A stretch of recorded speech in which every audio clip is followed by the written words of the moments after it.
Alright, first we're going to go after these slides. Try to loosen these up. Get in there and clean all that off.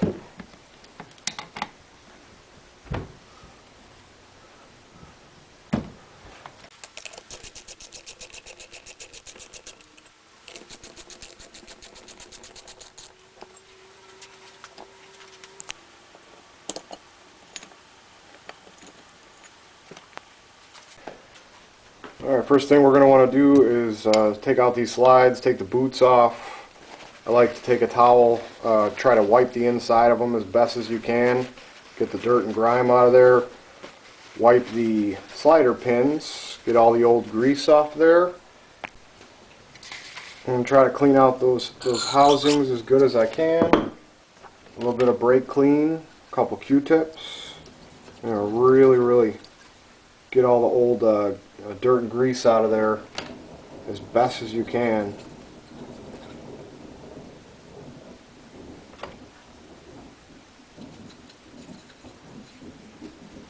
I'm going to hit my my pen with the sandpaper. If there's any loose rust or any loose debris, a lot of guys will use a Dremel or a Whizzer right here. Just so the fact that this has to slide nice and smooth. If there's any kind of debris or rust in there, it's going to get hung up, and the brakes are going to wear abnormally, and you won't get 100% performance out of them or life. So after this is done, I'm using 320 in here. If it's really bad, you could go down a little bit lower on the grit, but these weren't too bad, so not going to get super aggressive with it.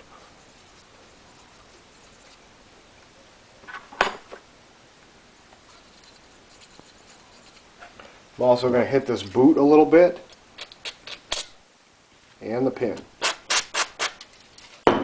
Using regular old brake cleaner here.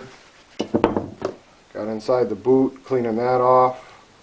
Have everything nice and clean for the fresh lubrication. I'm going to end up doing this for both sides here. Alright, next I'd like to pop these little slides out for the pads. And they come out fairly easy. These little metal clips.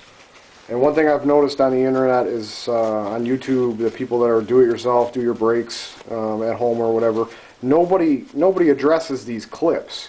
Everyone just kind of slaps the pads in there and doesn't touch these clips, which is, I mean, it'll work, but it's not good.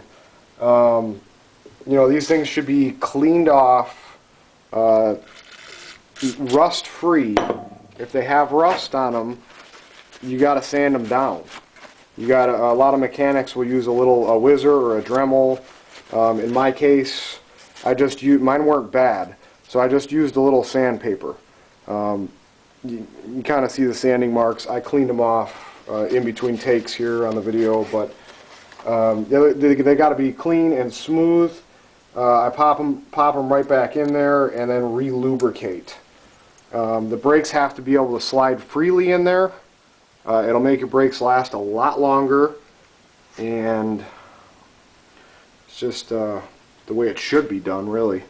So ideally, you want to get the grease in the cracks and the crevices just a little bit.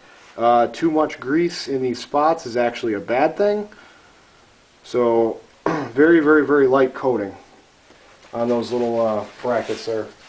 And actually also on the edge of the pad. A lot of people don't do that. It's going to touch that same area right in the same spot. These have to be able to slide. So, you know, a lot of people just slap them in there and, you know, hope for the best. But for the best your brakes can possibly be, the edges of the pads need lubrication. If you happen to be using certain OEM pads, I happen to be working on a Honda here. They use Akibono, really good stuff. But they do have several layers to the brake pad. They give you a little, you know, in the box, a little bit of special grease, and this grease should be in between each layer. So you got a light layer of this, and then you put the black pad on there, and oh, I got two of them stuck together. So it'd be the black pad, another layer, and then you're going to put the silver pad on top of that. And then I even go another little layer, always thin coats, and little thin coats of that in between each layer of the pad, and they will never squeak. These are amazing. I've used them for years. These Akibono pads, I love them. They last a long time, and they never squeak. I also put a little bit of lubrication on the caliper piston itself. Not too much, just a little light coat. And I'll start assembling this thing, put it back together.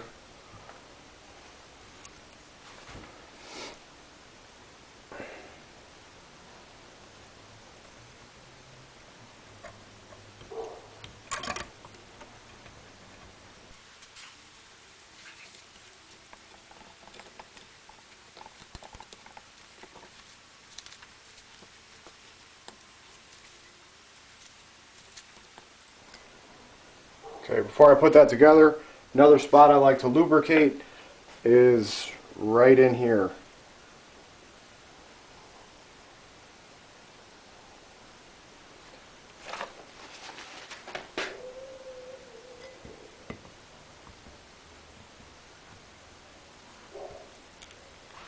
It all falls right back together.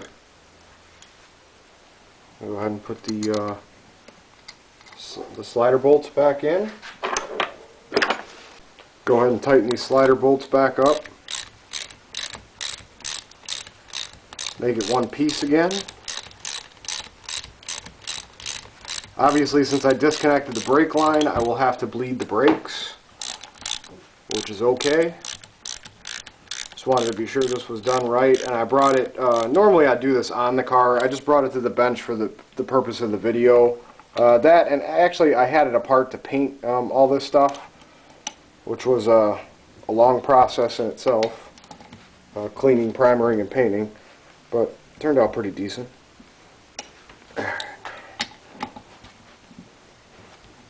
Alright, I'm going to drop this on the car. There's another little thing people seem to forget all the time, and it's kind of important. These little screws that hold the rotor in, first you want to put a tiny little bit of anti-seize on there, because they're very, very hard to get out once they're in. But these little screws that everyone seems to just leave off, one, because they rust in place, but you know, they actually, when they're on there, they'll stop little minor vibrations within the front end. So a lot of people, they'll be rusty, and they'll just, either the heads will break off of them, and you know, they'll just leave the head broken off in there. If you have to drill them out, drill them out. If they've been out for a long time and you got to retap them, retap them. It will actually cause little minor vibrations in the front end. So it's good to have them in there. It'll keep the rotor perfectly straight.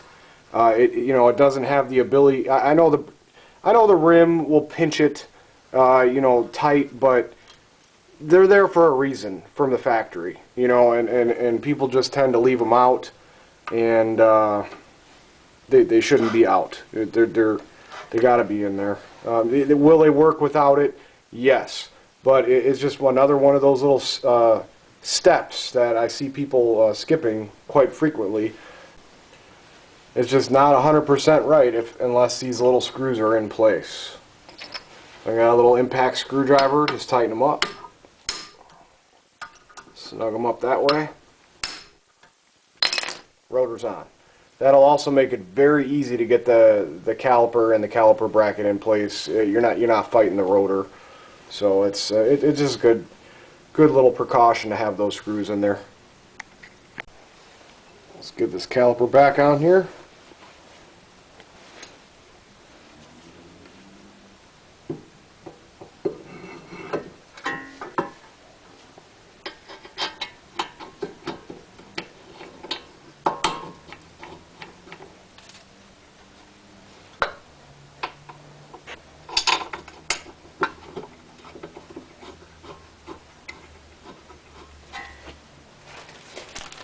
I'm going to put fresh crush washers on there for the brake line.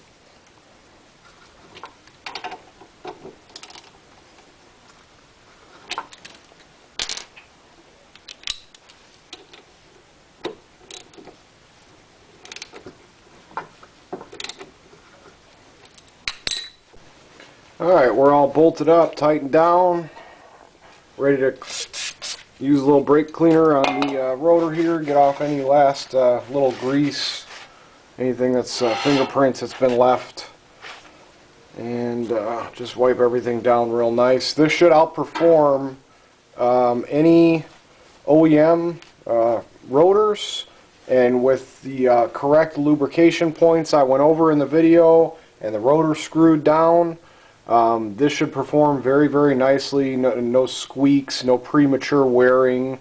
Should get a lot of life out of these things.